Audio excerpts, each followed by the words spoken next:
We discovered she's been stealing from us for years. Sonia's voice carried through the entire floor. Every person working nearby stopped what they were doing. I stood next to the water dispenser, holding my cup. My hand didn't shake. Not yet. Years, she repeated, turning to look directly at me. Right under our noses. Taking money meant for all of you. For your salaries. For this company's future. Two security guards appeared at the far end of the room. They walked toward me, their movements unhurried but deliberate. I set my water down on the nearest surface. The cup made a small sound. I trusted her, Sonia continued. Her voice had this quality to it, like she was genuinely hurt. Owen trusted her. We all did. My name is Leah. 3 years ago, I took this job because I needed to believe in something clean again. My previous workplace had been suffocating, not because of dishonesty, but because of its opposite. Every transaction questioned, every decision reviewed, every penny accounted for 3 times over. I wanted somewhere I could breathe, somewhere that trusted me to do my work without someone constantly watching. Iron Gate Solutions hired me to manage their money. Owen, who ran the company, built things, technology things. He spent his days thinking about how to make products work better, faster, cheaper. He told me during my interview that he hated looking at numbers. His wife, Sonia, had been helping with the financial side, but they'd grown too large for that now. They needed someone whose only job was keeping track of where money came from and where it went. I said yes within a week. The first month felt perfect. The office was bright, people smiled. Owen would pass my workspace and ask how things were going, but he never demanded reports or explanations. He just wanted to know I had what I needed. Sonia came by more often. She'd bring me tea sometimes, ask questions about my previous job, my family, my life outside this place. I thought she was being kind. The second month, I started noticing the gaps. Money left our accounts regularly, large amounts. The paperwork said they were payments to various businesses we worked with, suppliers, contractors, service providers. But when I tried to match those payments to actual work being done, things didn't align properly. A payment to one company happened 3 weeks before we'd even signed an agreement with them. Another payment went to a business that our project managers had never heard of. I didn't say anything yet. I told myself, maybe I didn't understand how things worked here. Maybe there were arrangements made before I arrived. Maybe I was being too careful, too paranoid, bringing my old workplace's suspicion into this new environment. The third month, I saw Sonia's name, not directly, but buried in the registration information for one of these companies we supposedly worked with. She was listed as a founder. The business received $40,000 every month from Iron Gate. It provided nothing in return. I went home that night and sat in my apartment for hours. Just sat, didn't eat, didn't turn on any lights as the sun went down. I thought about what this meant, about whether I should talk to Owen, about whether I was making too much of something that might have a reasonable explanation. By the 4th month, I'd found 3 more businesses connected to Sonia. Together, they pulled hundreds of thousands from Iron Gate every month. Some months, over $1 million. The money was supposed to go toward actual business needs. Instead, it funded whatever Sonia was building for herself. I still said nothing, but Sonia changed how she spoke to me. Small things at first. She'd ask how I was doing, but her tone suggested she already knew the answer, and it concerned her. She'd mentioned to other people, while I was nearby, that I seemed tired lately, stressed. She hoped everything was all right with me. Leah's been here late every night this week, she told Owen once, standing just outside my workspace. I worry about her. That kind of stress isn't healthy. I hadn't been staying late. I left at the same time I always did.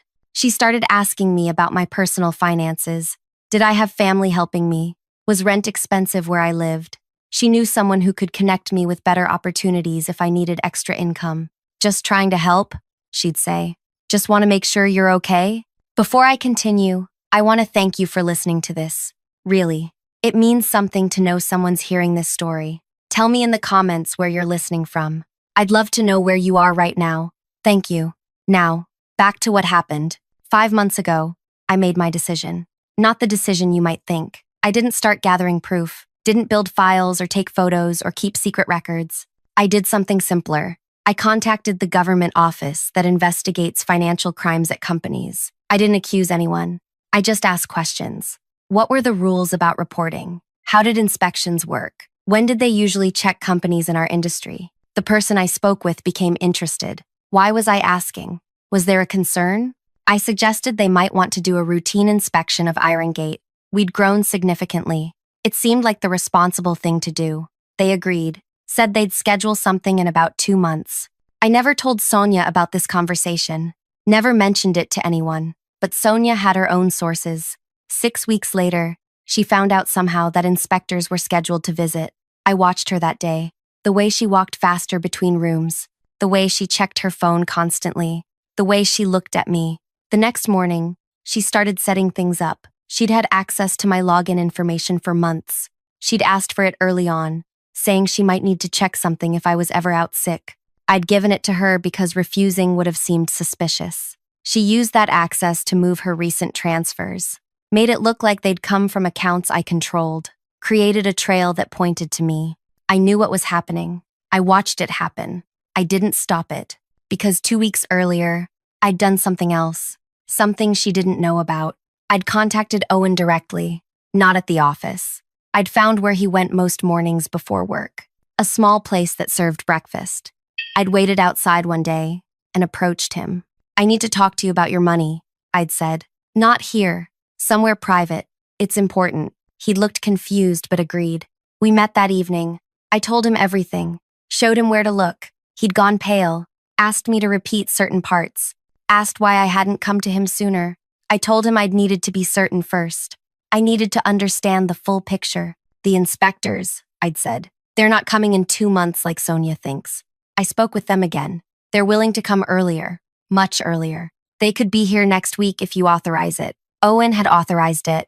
So when Sonia made her announcement that afternoon, when she pointed at me and declared I'd been stealing, when those guards walked toward me, I knew what was really happening. I raised my hands, palms forward. I understand, I said. My voice was steady. Sonia looked relieved, vindicated. She turned to address everyone again. I know this is shocking. Believe me, it shocked us too. But we have to protect this company. Protect all of you. The guards reached me. One of them spoke quietly. Ma'am, we need you to come with us. Of course, I said. What Sonia didn't see were the 3 people in Owen's office. They'd been there for 4 days, going through every transaction, every transfer, every account. They wore regular clothes. They'd entered through the side entrance early each morning before most people arrived.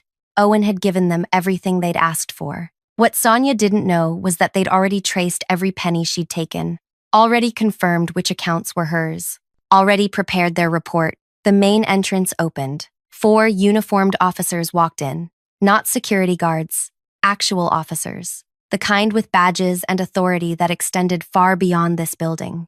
They walked past me. They walked past the guards holding my arms. They walked directly to Sonia. Ma'am, one of them said, we need you to come with us. Now. Sonia's expression changed in a way I'd never seen before. Her mouth opened slightly. Her eyes moved from the officers to Owen's office, where the door now stood open. The 3 people who'd been working there for days emerged, carrying boxes and folders. There's been a mistake, Sonia said. Her voice was different now, higher. I'm the one who reported the theft. I'm the victim here. The officer closest to her shook his head.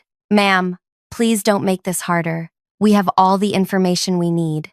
Owen appeared in his doorway. He looked at his wife. I'd never seen someone's face hold that much confusion and betrayal at the same time. Not anger yet, just this horrible realization spreading across his features. Owen, Sonia said, turning toward him. Owen, listen to me. She's fooled you somehow. She's manipulated the records. I can explain everything. He didn't respond, just stood there. One of the officers moved beside Sonia. Ma'am, you need to come with us now. The security guards released my arms. They stepped away from me, looking uncertain. Everyone in the room was watching. Nobody moved. Nobody spoke. Sonia's face shifted again, this time to something harder. She looked directly at me. You did this, she said. You set this up. You… lying… That's enough, the officer interrupted. Let's go.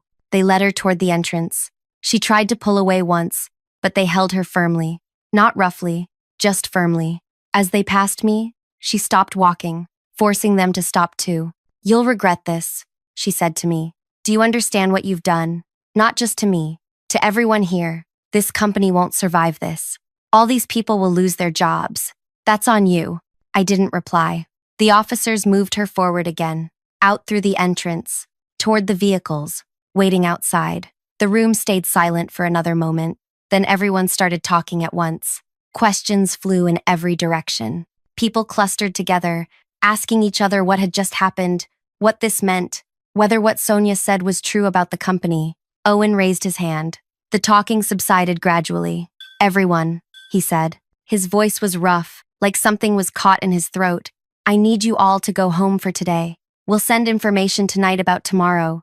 Just, please, go home. People gathered their belongings slowly. Conversations continued in hushed tones. I stayed where I was, unsure whether I should leave too or wait for Owen to say something to me. He caught my eye and gestured toward his office. I walked over. The 3 investigators had finished packing their materials. They nodded at Owen and left. He closed the door behind them, then turned to face me. Sit, he said. I sat. He moved to the window instead of his chair, looked out at the buildings beyond. How long have you known? Almost from the beginning, I said. 2 months after I started, I was certain. 2 months, he said it flatly. You've known for over 2 years. Yes. Why didn't you tell me then? I thought about how to answer. I wasn't sure you'd believe me. She's your wife. I was new. And I needed to be absolutely certain before I said anything. 2 years, Leah. I know. He turned to look at me. How much did she take? Total? Over 7 million. His hand went to his face. He pressed his fingers against his eyes. 7 million. Most of it in the last 18 months. She got bolder. And you just watched. I documented everything. Then I contacted the authorities. I made sure this would end. By letting it get to 7 million first. I didn't have a defense for that. He was right. I could have stopped it at 2 million. At 3. At any point before it reached 7. But I hadn't. You wanted to make sure she couldn't wriggle out of it, Owen said. You wanted the amount to be so large that there was no way to dismiss it or explain it away. Yes, you sacrificed 2 years of my company's money to guarantee she'd face consequences. Yes. He sat down then, heavily, in his chair. Do you know what this means? For Irongate, the company will probably fail. Probably, he laughed. But there was no humor in it. Definitely. We're already operating on thin margins. 7 million gone means we can't pay suppliers. Can't make payroll next month. Can't fulfill our current contracts. We're finished. I said nothing. 70 people work here, Owen continued. 70 people with families, mortgages, lives that depend on this income. They'll all lose their jobs now. Because you decided the only way to stop my wife was to let her destroy everything first. I'm sorry, I said. Are you? He leaned forward. Are you actually sorry? Or are you just saying what seems appropriate? I thought about it, really thought about it. I don't know. He seemed surprised by that answer. At least you're honest. She was never going to stop, I said. If I'd come to you earlier, with less evidence, she would have talked her way out of it, convinced you I was wrong, or unstable, or trying to frame her. She was already setting that up, the way she talked about me to people, the comments she made. She was preparing everyone to doubt me. So you let her take everything. I let her take enough that no one could doubt it anymore. Owen stood up again, paced to the window and back. The investigators told me she'd been doing this since before you arrived. Did you know that? I suspected. 6 years. Small amounts at first, then larger. By the time you noticed, it was already her pattern, her system. He stopped pacing. Do you know what she spent it on? Her own businesses. 4 of them. Each one failing. Each one bleeding money as fast as she could pour it in. She was trying to build something separate from me, something that was hers. And when those businesses failed, she just took more, tried again, failed again, took more. His voice cracked slightly. She stole from me for 6 years, and I never knew, never even suspected. She was careful, and you were patient. We sat in silence for a while. Outside the office, the workspace had emptied. Everyone had gone home, like Owen asked. What happens now? I asked. Now? The investigators file their report. Charges get filed officially. There'll be a trial eventually. She'll probably go to prison. Our marriage is over, obviously. The company will declare bankruptcy within a month. I'll lose everything I've built. My reputation will be destroyed Because everyone will wonder how I didn't notice my own wife stealing millions. He looked at me. And you? And I'll look for another job. No one will hire you. I know.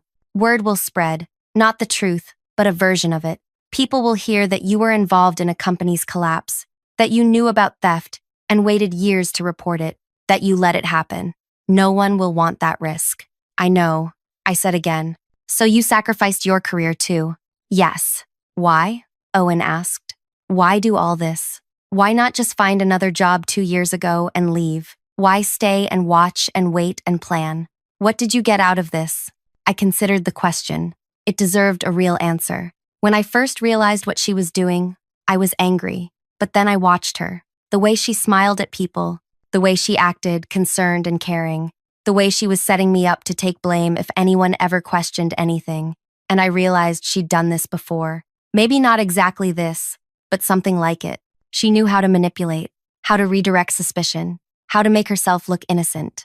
So if I'd just reported her and left, she would have survived it somehow, found a way to shift blame or minimize what she'd done. She'd have destroyed my credibility and moved on. But if I waited, if I let her take so much that it became undeniable, if I made sure the authorities had everything they needed before she knew they were coming, I paused. Then she couldn't escape, even if it meant destroying everything else in the process. Yes, Owen walked to his door and opened it. You should leave now. I stood up, walked toward the door. As I passed him, he spoke again. I don't know whether to thank you or hate you. You don't have to decide, I said. Both are fair. I left his office, walked through the empty workspace. My belongings were still at my usual spot. I packed them into my bag, 3 years of working here, and everything I'd kept at this place fit into one bag. The evening air was cool when I stepped outside. Cars filled the lot still, but most people had gone. I walked to my vehicle and sat inside for a moment before starting it. My phone buzzed, a message from an unknown number. I opened it. You destroyed my life, Sonia. Somehow she'd gotten access to a phone. Maybe at the station. Maybe they'd allowed her one call and she'd used it to message me instead. Another message came through. Everything I built, everything I worked for, gone because of you. I started to put my phone away, but another message appeared. Owen will never forgive you. No one will. You'll spend the rest of your life knowing you ruined 70 families. I typed a response. Just 3 words. You did that.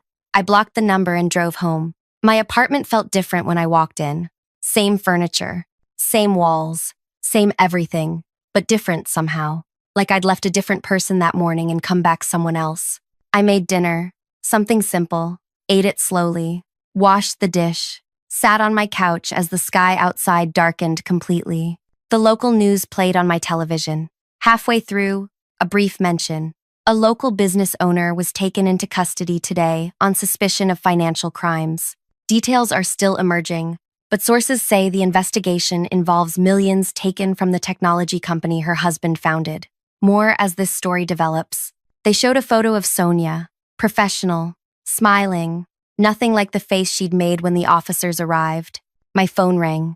A number I recognized. My mother. I let it go to voicemail. She'd heard somehow. News traveled fast in her circles. She'd want to know if I was all right, if I'd been involved, if I needed anything. I'd call her back tomorrow. Tonight I just wanted quiet, but quiet brought thoughts. About what Owen had said. About the 70 people who'd lose their jobs. About whether I'd made the right choice. About whether there had been another way. I didn't have good answers. Maybe there weren't any. The next morning arrived too bright.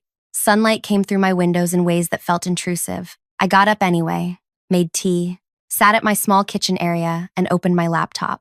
63 messages waited in my personal inbox. Former colleagues, people I'd barely spoken to at Iron Gate, all wanting to know what had happened, whether the rumors were true, whether I was all right. I closed the laptop without responding to any of them.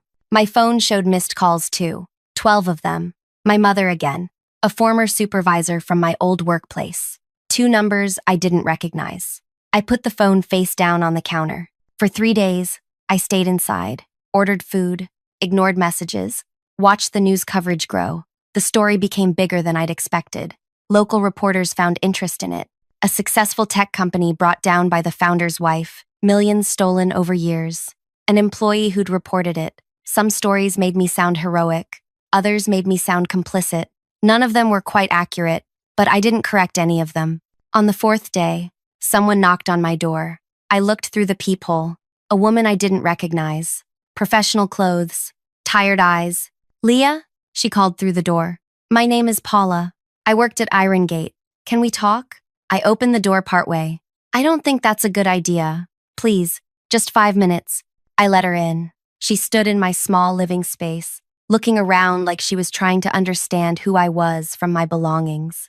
"I got the notification yesterday," Paula said. "We all did. The company's done. Officially. We have 2 weeks of pay coming. Then nothing." "I'm sorry. Are you?" She asked it the same way Owen had. Not accusatory exactly, just genuinely wondering. "I am," I said. "I have 2 kids," Paula said, "both under 5. My husband works part-time because childcare costs too much for both of us to work full hours. We need my income. Needed it." I didn't know what to say to that. "Everyone's talking about what you did," she continued.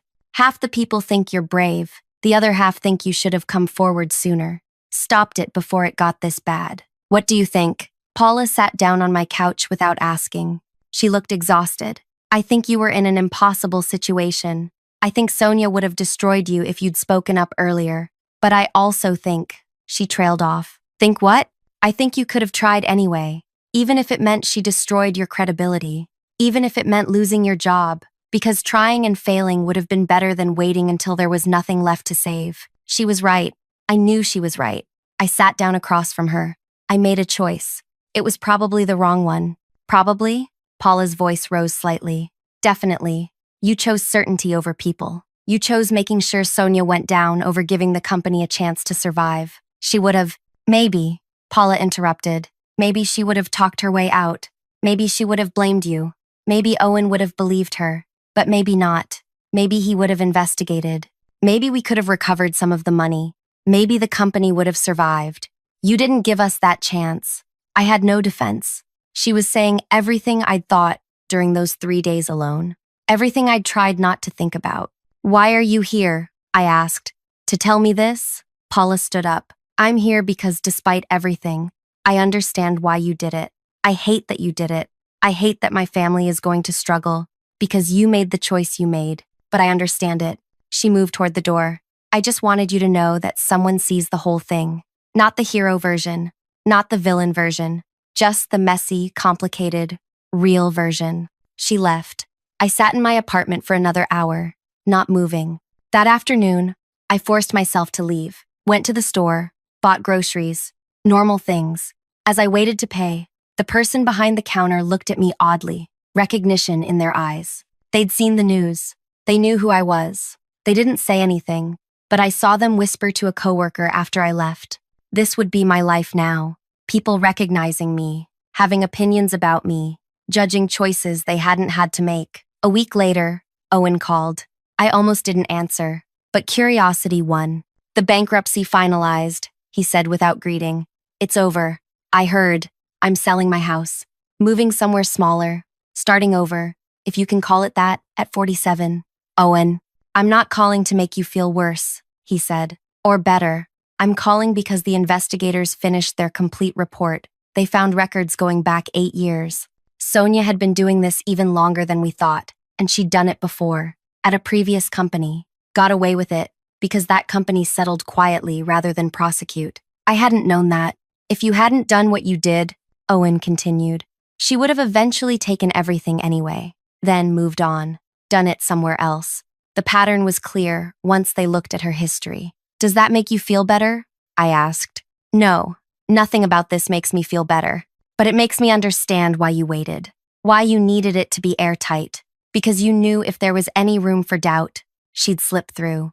"I'm still sorry," I said, "for what happened to everyone else." "Most of them found new jobs," Owen said. "Not all. Paula's struggling. She told me she came to see you." "She did. She's right, you know. About all of it. What you did was understandable and unforgivable at the same time." "I know.